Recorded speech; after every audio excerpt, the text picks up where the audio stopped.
বক্তব্য নিয়ে আসছেন আজকের সভার বিশেষ অতিথি, এক সময়ের টুকুর ছাত্রনেতা, বাংলাদেশ আওয়ামী যুবলীগের কেন্দ্রীয় কার্যনির্বাহী কমিটির অন্যতম সদস্য, আমাদের সিলেটের নবনিযুক্ত দায়িত্বপ্রাপ্ত যুবনেতা, সারা বাংলার যুব সমাজের অহংকার, আমাদের অত্যন্ত প্রিয় যুবনেতা গিয়াসউদ্দিন আজম ভাইকে বক্তব্য রাখার জন্য আমি আহ্বান জানাচ্ছি।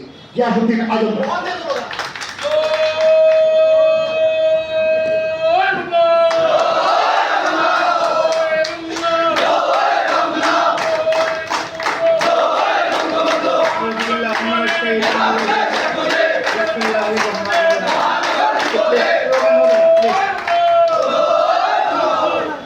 হযরত শাহজালাল, হযরত শাহ কোরআনের পূর্ণভূমি, পবিত্র নগরী সিলেট।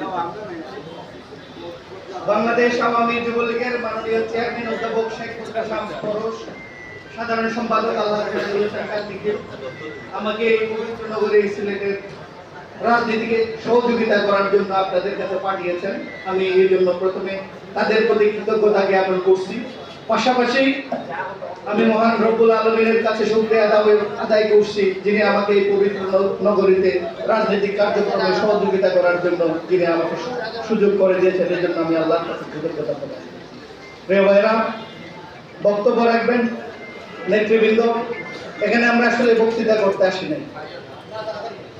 আমার আসার কথা ছিল এই সিলেট নগরের দায়িত্ব পাওয়ার পরে প্রথমে সিলেট নগরের একটা কার্যনির্বাহী কমিটির সভা হবে, সেই সভায় আমি আসবো, আপনাদের সাথে পরিচিত হব, সেটাই হওয়ার কথা ছিল। কিন্তু হঠাৎ করে কেন্দ্র ঘোষিত সদস্য সংগ্রহ এবং নবায়ন কার্যক্রম কর্মসূচিটা শুরু হয়ে যাওয়াতে সারা দেশে যুগে কর্মসূচি পালিত হবে এবং হচ্ছে, সেখানে তারই ধারাবাহিকতায় সিলেট মহানগরী আজকের এই কর্মসূচি করতে যাচ্ছে, সেজন্য আমরা এসেছি। প্রিয় ভাইরা, আজকের এই সিলেট মহানগরের সদস্য সংগ্রহ এবং নবায়ন কার্যক্রম কর্মসূচিতে সভাপতিত্ব করছেন আপনাদের এই কৃতি সন্তান, সাবেক ছাত্র নেতা, দুঃসময়ের কারা নির্যাতিত নেতা আলম খান মুফতি।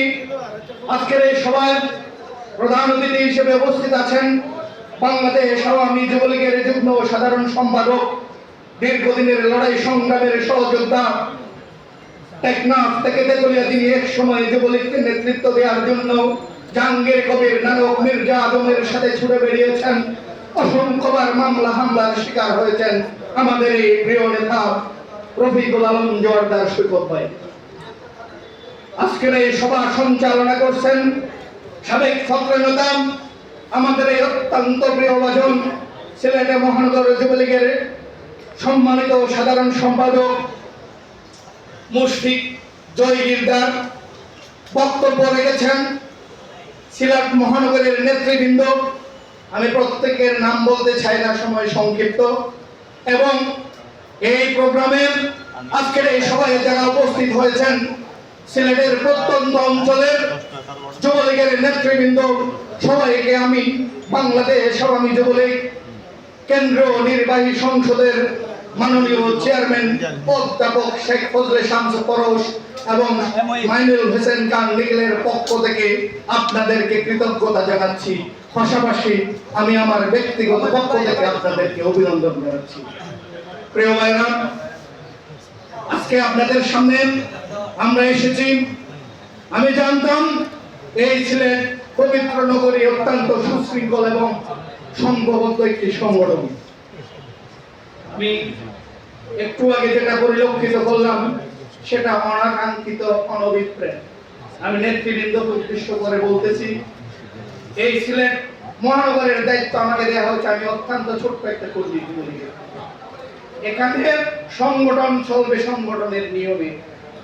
আমাদের এই গঠনতন্ত্র আছে, ম্যানিফেস্টো আছে, তার বাইরে সংগঠনের কোনো কার্যক্রম হবে না, কোনো পাইলিক হবে না, কোনো ব্যক্তিলিক হবে না। আমাদের নেতা হচ্ছে শেখ ফজলে শামস পরশ, আমাদের নেতা হচ্ছে এই নীতিতে যারা দীর্ঘদিন ছাত্রলীগ করেছে, দীর্ঘদিন যারা যুবলীগ করেছে, লড়াই সংগ্রামে যাদের উপস্থিতি, তাদেরকে নিয়ে আগামী দিনের প্রত্যেকটা ওয়ার্ড কমিটি, মহানগর কমিটিকে পূর্ণাঙ্গ পূর্ণাঙ্গভাবে সাজিয়ে মাননীয় চেয়ারম্যান এবং সাধারণ সম্পাদকের কাছে উপস্থিত রাখবো। তালি চাই না, প্লিজ কথা আমারটা শুনবেন।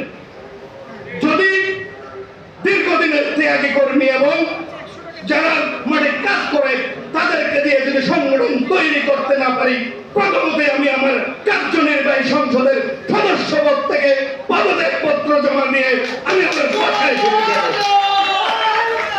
প্রিয় ভাইরাম, আমি বাংলাদেশ ছাত্রলীগের লেখক সিকদার নজরুল ইসলাম বাবুর কমিটিতে কার্যনির্বাহী সদস্য ছিলাম। কক্সবাজার জেলায় নেতৃত্ব দিয়ে কেন্দ্রে আমাকে পাঠানো হয়েছিল। কেন্দ্রের জেলা সমন্বয়ের জন্য বাংলাদেশের সবচেয়ে সন্ত্রাস কবলিত, গ্রুপিং কবলিত একটা জেলা ছিল ফেনী জেলা। আমি বহুদা বিভক্ত ফেনী জেলায় আমাদের তৎকালীন মাননীয় সাংসদ প্রয়াত জয়নাল আবেদিন হাজারের পরামর্শ আমি নিয়েছিলাম।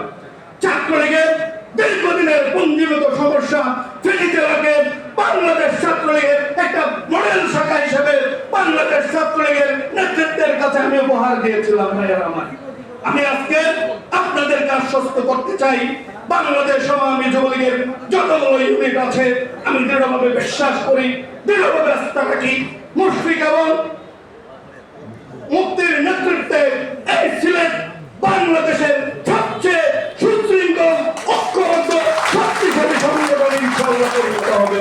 আমি আপনাদের নেতৃবৃন্দর কাছে সেই আশাবাদ ব্যক্ত করতে চাই।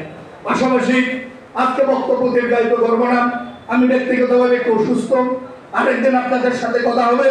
আমাদের নেতা সৈকত জোয়ারদার বক্তব্য রাখবেন। আমি আজকের এই কর্মসূচিতে আপনাদেরকে উপস্থিত হওয়ার জন্য আবারও ধন্যবাদ জানাই। পাশাপাশি আজকের এই সদস্য কার্যক্রম নবায়ন এবং নতুন সদস্য সংগ্রহ অভিযানের সফলতা কামনা করে আমি